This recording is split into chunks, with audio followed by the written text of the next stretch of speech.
నన్ను పూర్తి స్థాయిలో భయభ్రాంతులకు గురి చేసింది వైఎస్ జగన్మోహన్ రెడ్డి గారు, వైఎస్ భాస్కర్ రెడ్డి గారు, వైఎస్ అవినాష్ రెడ్డి గారు, దేవిరెడ్డి శివశంకర్ రెడ్డి గారు, మొన్న ఈ మధ్యన దేవిరెడ్డి చైతన్య రెడ్డి గారు.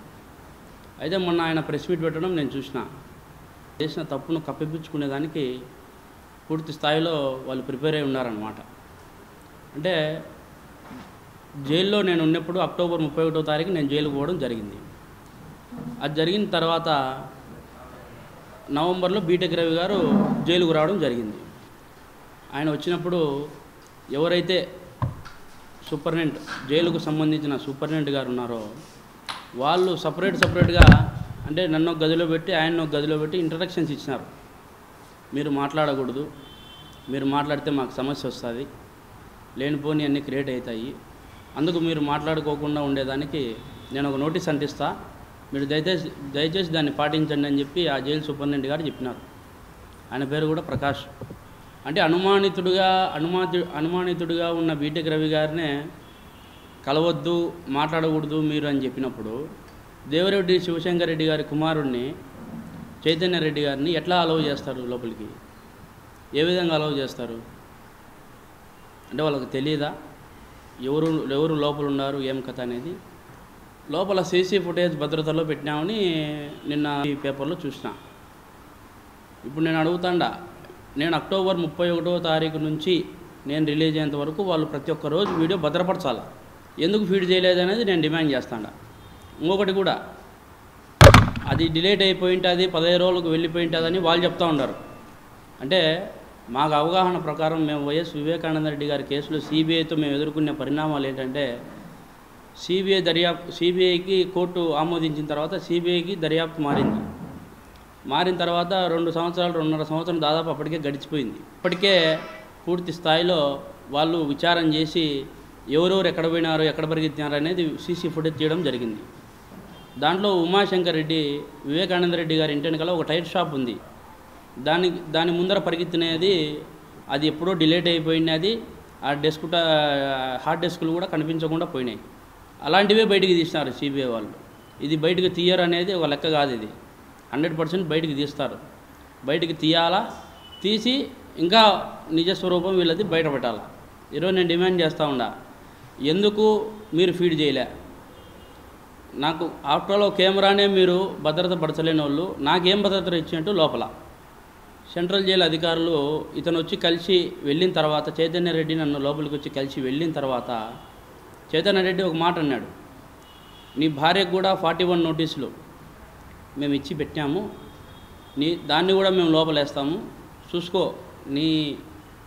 నీ కుటుంబాన్ని కాపాడుకుంటావో లేకుంటే మాకు సహకరిస్తావో చూసుకో అని చెప్పి ఒక మాట చెప్పడం జరిగింది. అంటే ఆయన అనే మాట ఏమని, అతను 10-15 సార్లు కోర్టుకు పోయినాడు కదా, జడ్జి గారి ముందర ఎందుకు చెప్పలే అనే పాయింట్ అతను రైట్ చేసినాడు. దానికి జవాబు చెప్తా. ఇప్పుడు నేను కోర్టుకు పోతా, జడ్జి గారి ముందర చెప్తా, చెప్పిన తర్వాత ఆ తర్వాత జరిగే పరిణామాలు నేను ఎదుర్కోవాలి కదా. అంటే నేను బయట ఉండి మాట్లాడడం వేరు, నా భార్య ఒక్కతే నా బెయిల్ కోసం తిరిగే పరిస్థితి, ఎవరు కూడా నాకు సపోర్ట్ చేయలే. ఆ పాపకు ఆల్రెడీ 41 నోటీసులు కూడా ఇచ్చి పెట్టినారు. ఎప్పుడెప్పుడు అరెస్ట్ చేయాలా, దస్తగిరిని ఏ దానికి అరెస్ట్ చేయాలా, ఏం కథ అనేది. దానికి 41 నోటీసులు ఎందుకు ఇచ్చి పెట్టినారో కూడా దానికి జవాబు చెప్తా. ఇప్పుడు పులివెందుల్లో వైఎస్ఆర్సీపీ సంబంధించిన వైఎస్ మనోహర్ రెడ్డి, అంటే వైఎస్ భాస్కర్ రెడ్డి తమ్ముడు, వైఎస్ మనోహర్ రెడ్డికి రైట్ హ్యాండ్గా ఉన్న వైఎస్ రాజశేఖర రెడ్డి అనే అతను కౌన్సిలర్ నా ఏరియాకు సంబంధించి. అతను నా భార్య దగ్గరికి పోయి, నీ భర్తను జైల్లోనే చంపేస్తాము, చూసుకో, నీ భర్త ఇబ్బంది పడకుండా ఉండాలంటే మేము డబ్బులు ఇస్తాము, దానికి లొంగండి, మీకు కావాలంటే ఓఎస్డీ ఆఫీస్లో 20 కోట్ల రూపాయలు డబ్బు ఉంది, అది కావాలంటే తీసుకొచ్చి ప్రస్తుతానికి ఇస్తాము, చూడండి, మీరు ఆలోచన చేసుకోండి. నువ్వు కూడా ప్రెస్ మీట్ పెట్టి సిబిఐ రామసింగ్ గారు కొట్టి దస్తగిరితో అబద్ధం చెప్పించినాడు, అంతేగాని అతను ఏం చెప్పలేదని నువ్వు చెప్పాలా అనే మాట చెప్పినారు. అప్పుడే కదా మేము జాగ్రత్తగా ఉండాల్సింది. ఆ 2-3 నెలలే మాకు ఒక పెద్ద గండంలాగా తయారైపోయింది అనమాట. అన్ని కట్టుకథలు వాళ్ళకు అప్పుడు చెప్పినాం. మేము సిట్లో ఉండే వాళ్ళకు కట్టుకథలు తప్పించుకునేదానికి మేము అప్పుడు చెప్పినాం. మళ్ళీ వైసీపీ గవర్నమెంట్ వచ్చిన తర్వాత మీకు భరోసా ఇస్తాము, మీకు సపోర్ట్గా నిలబడతాము అనేటోళ్ళే వైసీపీకి సంబంధించిన జగన్మోహన్ రెడ్డి గారి దగ్గర నుంచి, భారతీ రెడ్డి గారి దగ్గర నుంచి కూడా వచ్చింది మాకు. అంటే పూర్తి స్థాయిలో వీళ్ళు మిమ్మల్ని కొనాలనుకుంటున్నారు, ప్లస్ మాట వినుకోకుంటే మిమ్మల్ని ఏదో ఒకటి చేస్తామనే ధీమాతో ఉండారు. నేను ఒకటి చెప్పినాడు, భరత్ యాదవ్ పేరు. అతను ఏమంటున్నాడంటే వైఎస్ సునీత గారి ఇంట్లో పనిచేసే ఒక బీబీ అనే వ్యక్తి మళ్ళీ మా ఇంట్లోకి వచ్చి పనిచేసి వాళ్ళకు నాకు విషయాలు చేరదేస్తుంది అని చెప్పి చెప్తాను. దీన్ని నేను సవాల్ పడుతున్నా ఒక్కొక్కరికి. అంటే వైఎస్ఆర్ జగన్మోహన్ రెడ్డి దగ్గర కాడ నుంచి కింద కార్యకర్త వరకు వైసీపీకి సంబంధించిన ప్రతి ఒక్కరికి చెప్తాండా. దీన్ని మీరు నిరూపిస్తే నేనే తప్పు ఒప్పుకొని లోపలికి పోతా. నేను చెప్పింది అబద్ధమనైనా సరే ఒప్పుకుంటా. దీన్ని మీరు నిరూపించగలిగితే. ఒకవేళ నిరూపించపోలేకుంటే మీరు తప్పు ఒప్పుకొని అందరూ జైలుకు పోవాలా. నేను ఈ పొద్దు కూడా నేను చెప్తున్నాను కదా, దాన్ని డిమాండ్ చేస్తాడా. ఎట్లా పోతుంది? జైలు అధికారులు అతని ఒక సపరేట్ గదిలో సపరేట్ గదిలో పెట్టి సీసీ కెమెరాల మధ్యలో పెట్టినామని చెప్పినప్పుడు ప్రతి ఒక్క రోజు అక్టోబర్ 31వ తారీఖు నుంచి నేను రిలీజ్ అయినంత వరకు ప్రతి ఒక్కటి కూడా ఫీడ్ చేయాలి కదా. ఎవరు కలుస్తున్నారు, ఎవరు పోతున్నారు, ఎవరు మాట్లాడుతున్నారు, ఎవరు ప్రలోభ పెడుతున్నారు అనేది ఫీడ్ చేయాలనా లేదా? ఈ జైలు అధికారులు చెప్పేటన్ని అవాస్తవాలు. ఇప్పుడు ఉండే పరిస్థితిలో ఆ విధంగా దేవిరెడ్డి శివశంకర్ రెడ్డి జైల్లో చెప్పి బయటికి రావడము, ఆ తర్వాత నా భార్య ములాఖత్ వారానికి రెండు సార్లు ములాఖత్ ఉంటుంది. ఆ ములాఖతులో నేను నా భార్యకి చెప్పిన, ఈ విధంగా నన్ను దేవిరెడ్డి శివశంకర్ రెడ్డి ఈ విధంగా భయభ్రాంతులకు గురి చేసినాడు, నువ్వు పోయి ప్రెస్ మీట్కి చెప్పని చెప్పిన నేనే.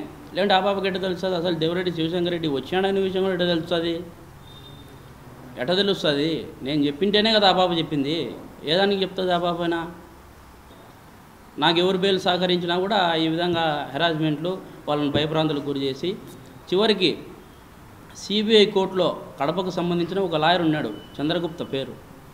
అతన్ని కూడా భయభ్రాంతులకు గురి చేసినారు. నువ్వు వాయిదాలకు తిరగకూడదు, వాయిదాలకు రాకూడదు, దశగిరి తరపున నువ్వెందుకు అటెండ్ అవుతున్నావు అని చెప్పి భయభ్రాంతులకు గురి చేస్తే అతను నేను వెళ్ళనని చెప్పినాడు డైరెక్ట్గా.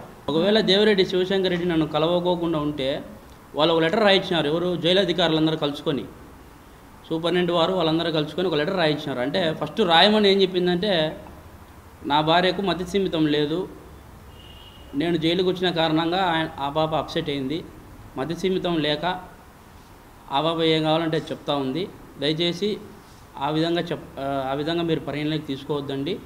ఇంకోటి కూడా ఏంటంటే మీడియా మిత్రులు కూడా ప్రతి ఒక్కరు కూడా తప్పుదోవ పట్టిస్తూ ఉన్నారు అని చెప్పి ఈ విధంగా రాయమన్నారు. దాన్ని నేను పూర్తిగా ఖండించిన. అది ఖండించిన దానికి కూడా సూపరింటెండెంట్ వారు ఏమన్నారంటే, నీకు ఇంటర్వ్యూలు కట్ చేస్తాము, నీకు ఫోన్ అంటే ఇంటర్వ్యూలు అంటే ములాఖతులు కట్ చేస్తాము, ఫోన్లు కూడా పోకుండా నీకు కట్ చేస్తాము, నేను ఒక పనిష్మెంట్ గది, ఆల్రెడీ నేను ఉండేది పనిష్మెంట్ గదిలో, వాళ్ళు చెప్తా ఉంటారు ఒక సపరేట్ సెల్ ఇచ్చి పెట్టినామని చెప్పి. అప్రూవర్గా మారినాం కదన్నా. ఓటు అడిగే హక్కు ఉంది అంటే మీరు అడిగిన క్వశ్చన్కు కరెక్టే.